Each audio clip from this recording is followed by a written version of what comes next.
It's time for me to play with basic gray papers again, and I have a new template from Just Crafts that I'd like to try out. So let's use this 12 by 12 sheet of paper to make a set of note cards.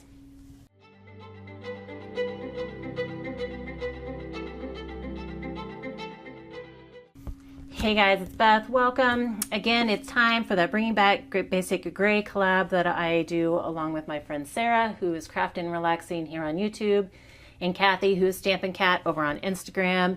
Each month we pull out some of our old beloved basic gray stash and play with it. We're not trying to use it up. We're just trying to enjoy it.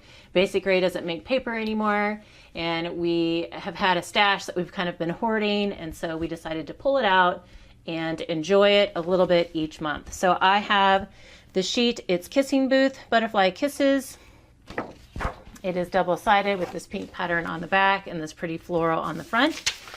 I have a 12 by 12 template number 3 from Just Crafts that I had been meaning to try out, and so I thought this might be a fun time to do it.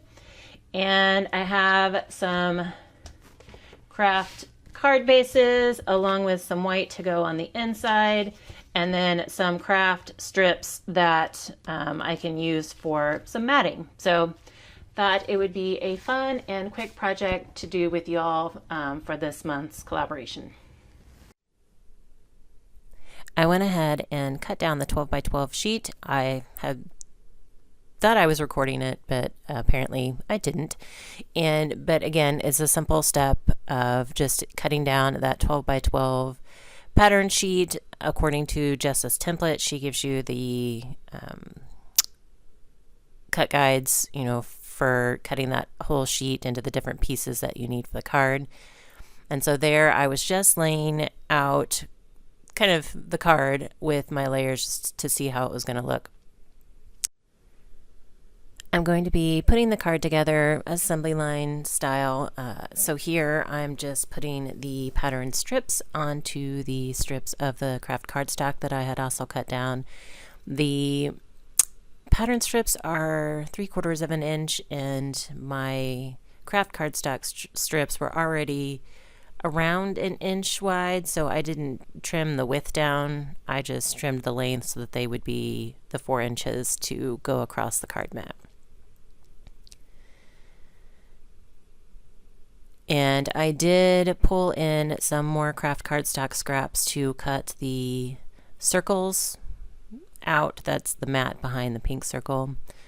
And I forget as I'm putting all these on the card that I don't have to go all the way across on the strip. I'm just getting the habit of applying glue to the strip, and then I turn it over and I was like, oh yeah, wait, there's a circle, there's a hole here. So that's why I'm wiping off some of the glue.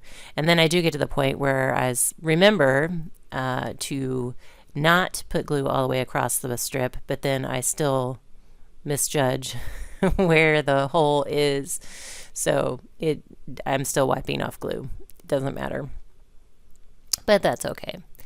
So just getting the strips on all of the card mats.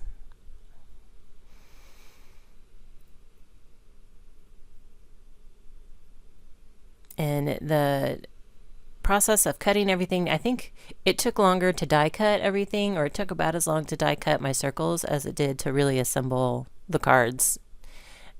I mean, I think I had them cut, everything die cut, and the cards assembled within 25 to 30 minutes. It was a pretty quick process. So if you're looking to use up some paper and you want to make some quick cards and not have to deal with any scraps, Jess's templates are perfect for that. I have some sentiments that are already on some white cardstock circles, and I'm just going to layer those up on my pink circle, which is the back side of my pattern paper.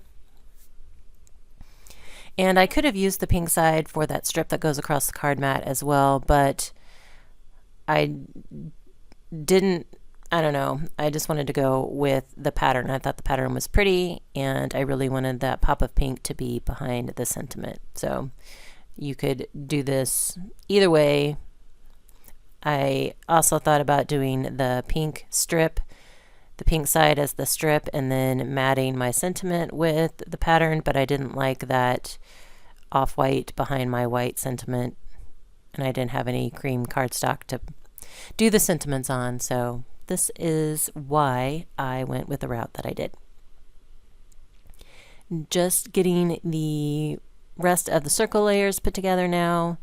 This, like I said, these went really quickly. And it was a fun way to showcase that pretty basic gray paper. And I opted to go with a kind of trio of sentiments. Thank you, hello, and thinking of you, kind of like the basic cards everybody needs. These are always ones that I need in my stash, so now it's time to get those layered onto the card mat. And again, I'm trying to be conscious of having glue, showing through the back of the holes, but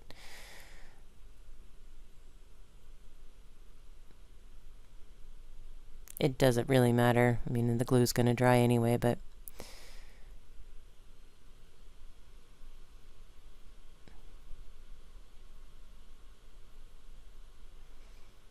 and I did not add any like cardstock or foam tape or anything behind that circle layer, just because there are several layers of cardstock thickness there, and so you don't really notice the anything being uneven.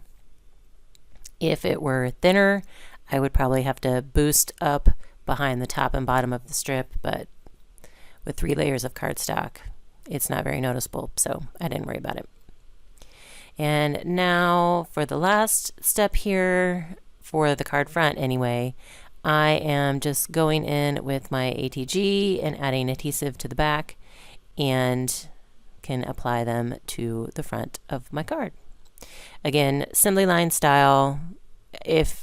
For me, if I'm making a group of cards, I like to pick up my ATG gun as few times as possible.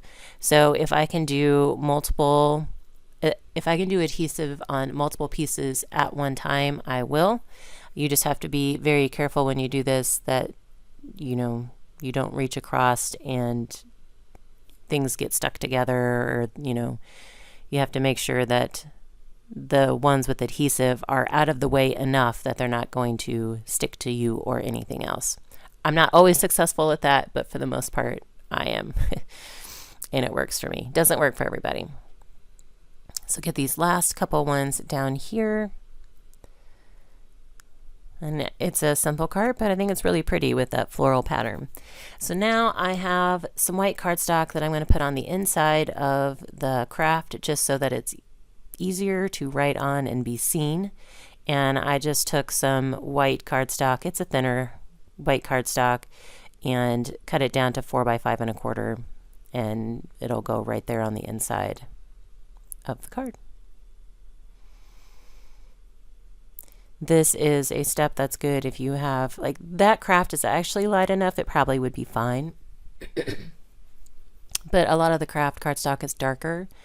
And then if you do any kind of dark cardstock, like navy or just blue, black, red, anything like that, it's always nice to put this on the inside just so you can write and people don't have to strain to read. Unless you're writing on the inside with like a silver or white marker or pen. But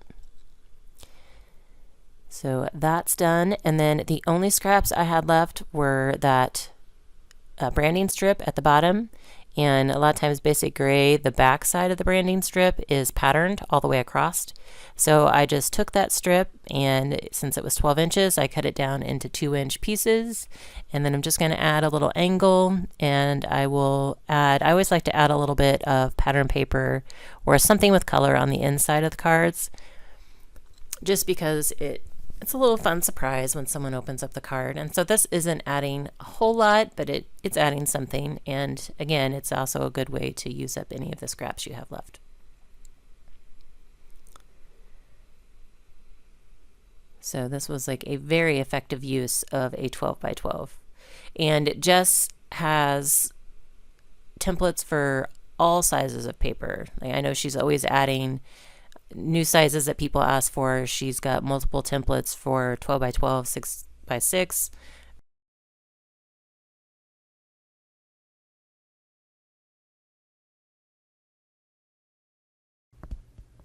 So here are the 6 cards that I made using Jess Craft's template number 3.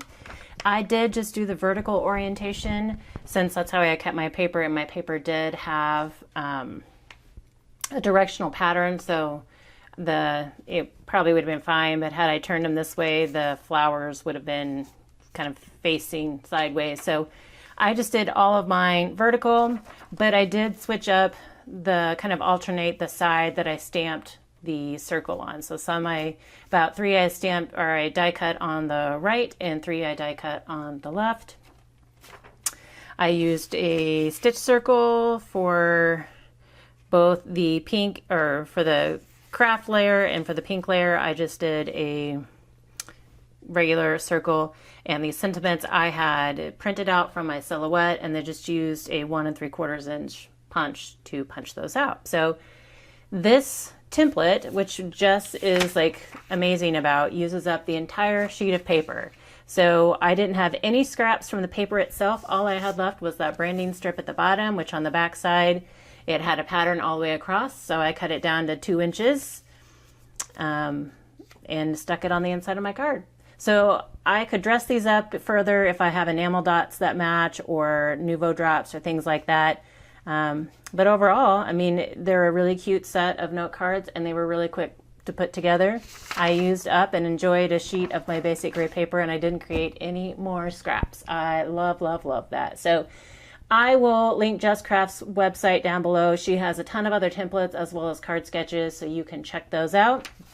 I'll also have Kathy and Sarah linked down below, so you can go check out what they made with their basic gray paper this month. Thank you so much for your time today, and hope you all have a very crafty day.